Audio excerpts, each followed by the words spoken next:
আসসালামু আলাইকুম, সবাই কেমন আছেন? আশা করি সবাই অনেক ভালো আছেন।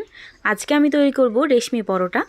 কিভাবে এই পরোটাগুলো তৈরি করলে একদম রেশমের মতো নরম হবে সেই ভিডিওটাই আজকে আপনাদের সাথে শেয়ার করব। যে কেউ আপনারা এই রেসিপিটা তৈরি করতে পারবেন। এখন কথা না বাড়িয়ে দেখে নেই আমি কিভাবে এই রেশমি পরোটাগুলো তৈরি করলাম। প্রথমে আমি আধা কাপ গরম পানি নিয়ে নিলাম, উষ্ণ গরম। এখন দিয়ে দিলাম 1 চামচ পরিমাণ ইস্ট, দিয়ে দিব 2 চামচ পরিমাণ গুঁড়ো দুধ। এখন সব কিছু খুব ভালো করে মিশিয়ে নিতে হবে।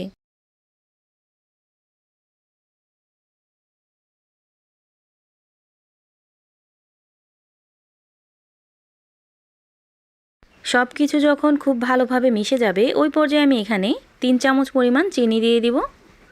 আর চিনিটা যতক্ষণ না গলে যাবে ততক্ষণ পর্যন্ত খুব ভালোভাবে মিশিয়ে নিতে হবে।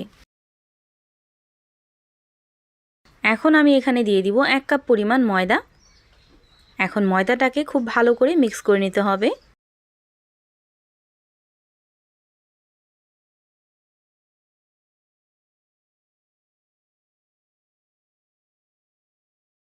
খুব ভালোভাবে সব কিছু যখন একসাথে মিশে যাবে ওই পর্যায়ে 1 চামচ পরিমাণ রান্নার সাদা তেল দিয়ে আবারও খুব ভালোভাবে মিশিয়ে নিব। এই ডোটা একদম সফট হতে হবে, এতে করে আপনার রেশমি পরোটা একদম সফট হবে আর তুলোর মতো নরম হবে। আমি লবণ দিতে ভুলে গেছিলাম, এজন্য এই পর্যায়ে এসে এখানে আমি কিছুটা লবণ দিয়ে দিলাম। আপনারা একটু লবণটা আগেই দিয়ে দিবেন। আর লবণটা দিয়ে আবার আমি কিছুক্ষণ খুব ভালোভাবে মেখে নিয়ে রেস্টে রেখে দিয়েছিলাম 10 মিনিটের জন্য। আর এই ডোটা ফুলে একদম ডাবল হয়ে গেছে। এখন আমি হাত দিয়ে আবার একটু খুব ভালো করে মথে নেব।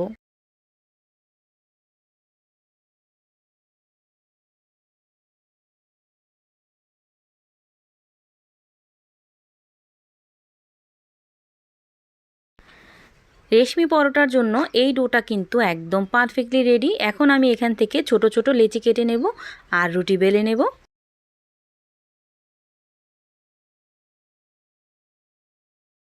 এই রুটিটা একেবারে মোটাও হবে না, আবার একেবারে পাতলাও হবে না। আমি বানানোর পর আপনাদেরকে দেখিয়ে দিব আমি কীরকম মোটা রেখে তারপর রুটিটা বেলে নিলাম।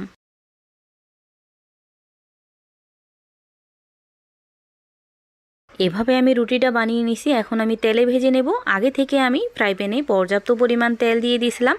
এখন আমি এখান থেকে একটা রুটি দিয়ে দিলাম। আর রুটিটা দিয়ে চুলার আঁচটা মিডিয়াম টু হাই হিটে রেখে রুটিটা ভেজে নিতে হবে।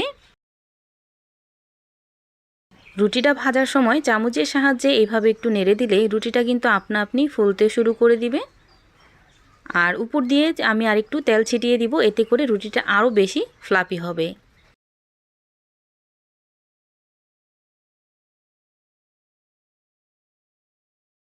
রুটিটা ফুলে কীরকম বল হয়ে গেছে দেখেই নিশ্চয়ই বুঝতে পারতেছেন। এখন আমি একটু উল্টিয়ে দিলাম।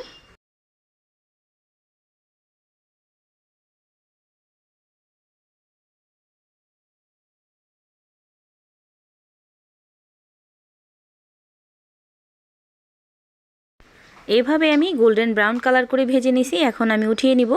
আর এভাবে আমি সবকটা রুটি কিন্তু ভেজে নেব। এভাবে আমি সবগুলো রুটি তৈরি করে নিছি। এখন আমি এখান থেকে একটা রুটি আপনাদেরকে ভেঙে দেখাচ্ছি। আমার এই ভিডিওটা যদি ফেসবুক পেজ থেকে দেখে থাকেন তাহলে আমার পেজটা ফলো দিয়ে রাখবেন। আর যদি ইউটিউব চ্যানেল থেকে দেখে থাকেন তাহলে আমার চ্যানেলটা সাবস্ক্রাইব করে পাশে থাকা বেল আইকনটা বাজিয়ে দিবেন। তাহলে আমি প্রতিদিন ভিডিও ছাড়লে আপনাদের কাছে খুব তাড়াতাড়ি পৌঁছে যাবে। সবাই ভালো থাকবেন, সুস্থ থাকবেন। আল্লাহ হাফেজ।